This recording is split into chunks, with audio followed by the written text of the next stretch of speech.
In 1619, 20 African slaves were traded to the Virginia coast in order to meet the rising demands for labor on tobacco plantations. By the end of the 18th century, more than 500,000 slaves were living in the South.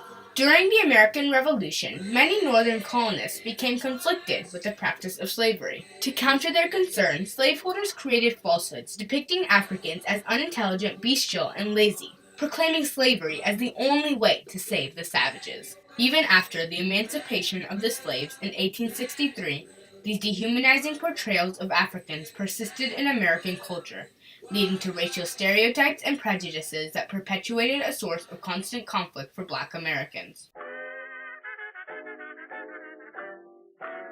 In the 1920s, African Americans, frustrated with the humiliating stereotypes associated with their race, launched a campaign based out of Harlem, New York, known as the New Negro Arts Movement. This movement encouraged African Americans to create artwork in conflict with the current misconceptions of Black life. The movement strived towards racial equality without Blacks having to compromise their African heritage. The empowerment that grew from the New Negro Arts Movement laid the foundation for the 1960s Civil Rights Movement, as well as the Black Lives Matter campaign in the 21st century.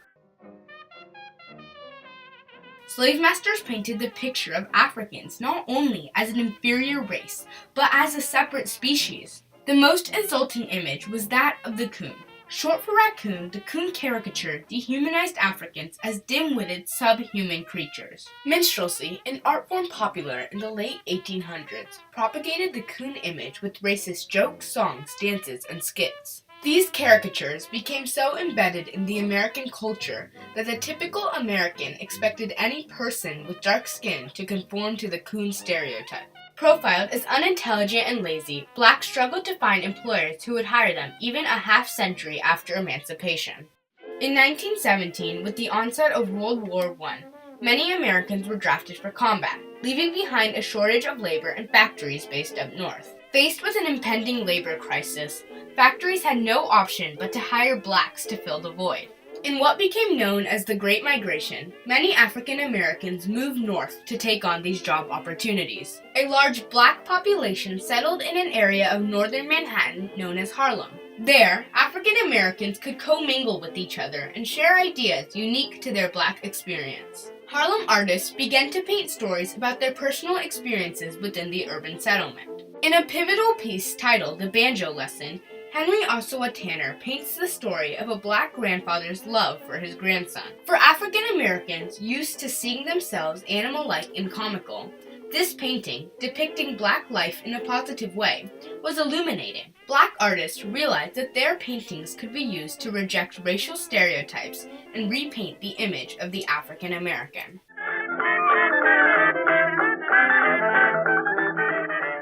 At the time, Black Americans compromised their African culture and Negroid characteristics to fit in with white society. Two political activists, W.E.B. Du Bois and Alain Locke, had a revolutionary vision that Blacks could integrate into American society without compromising their African heritage. Recognizing the wide-reaching political influence of art, W.E.B. Du Bois, founder of the NAACP, launched the New Negro Arts Movement in 1920. Carefully orchestrated with the aim of moving Black social issues to the forefront of the national agenda, the New Negro Arts Movement would use artistic mediums to portray the genius and humanity of the Black race, deconstruct the coon stereotype, and promote racial equality without compromising the African heritage of Black Americans.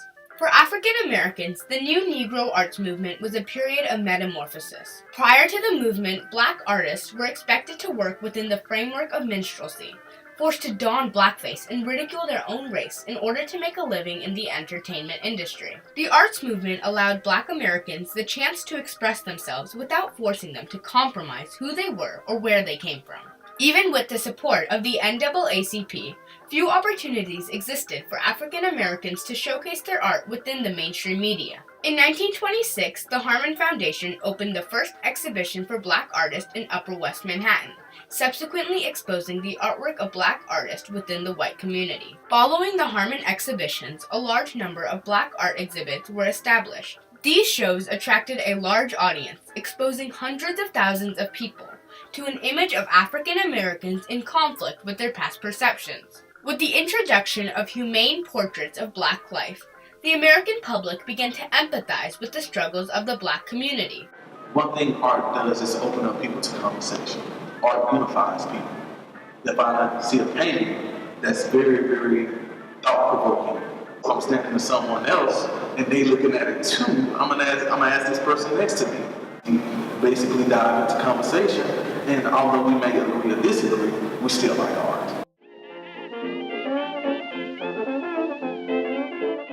W.E.B. Du Bois believed that in order to properly fight the coon profile, artwork should only draw influence from African roots, display African Americans as poised and adroit, and lift the race. In 1926, Du Bois published the criteria of Negro art. The new criteria regulated the expression of the artist rather than allow them to display their personal Black experiences. As head of the NAACP, Du Bois commissioned Black artists to create art to be used as propaganda under these strict regulations. I don't think that's the purpose of an artist. That's too much weight to place on poetry or painting or fiction. And it's the kind of weight that artists who are not from a minority group are ever asked to consider. Conflict between the NAACP and its artists grew as a result of the new criteria. Many Black artists, trained in the rising impressionistic styles of Paris, had difficulty incorporating African themes. Other artists preferred to paint both positive and negative images of Black life. However, if the artwork did not uplift the African race, the artist lost support of the NAACP. The new criteria rendered the subject matter so culturally specific, the white patrons could not relate to the African themes. Despite the large audiences which viewed the African American artwork, very few pieces actually sold. With little profit earned through art sales, widespread poverty began to pollute the movement. In an attempt to foster more artwork, the NAACP continued to support artists, but due to the lack of financial stability, fewer African Americans ventured into art careers. In 1929, the stock market crash further weakened the movement, and eventually the new Negro Arts Movement faded away.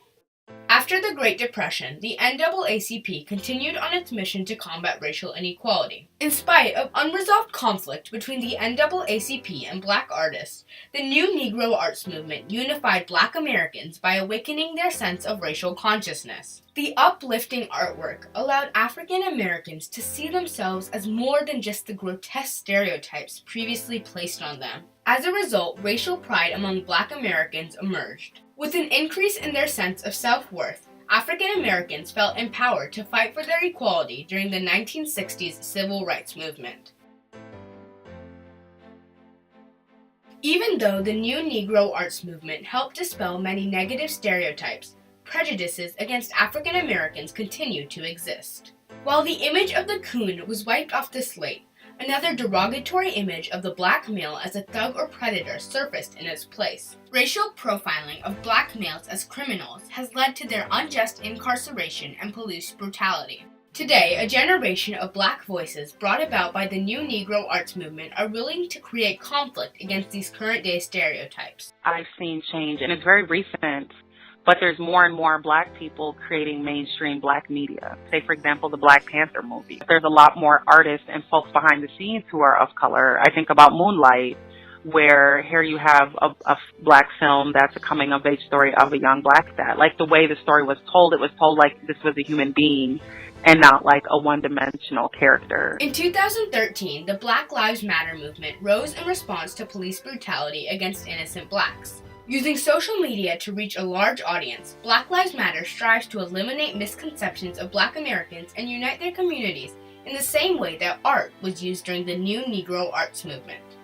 The existence of movements such as Black Lives Matter demonstrate that the fight against prejudices, stereotyping, and racial profiling is far from being over. The new Negro Arts Movement changed life for African Americans in the 1920s. The art produced during this period conflicted with the past misconceptions of African Americans, revealing new images of Black life. The movement empowered Black Americans to use art to fight for racial justice without compromising their African heritage. In spite of the inner conflicts, the movement gave rise to racial consciousness, leading to subsequent Black liberation movements. Even today, the colors of the new Negro Arts Movement continue to repaint Black life in America. Black is beautiful, black is beautiful, black and proud.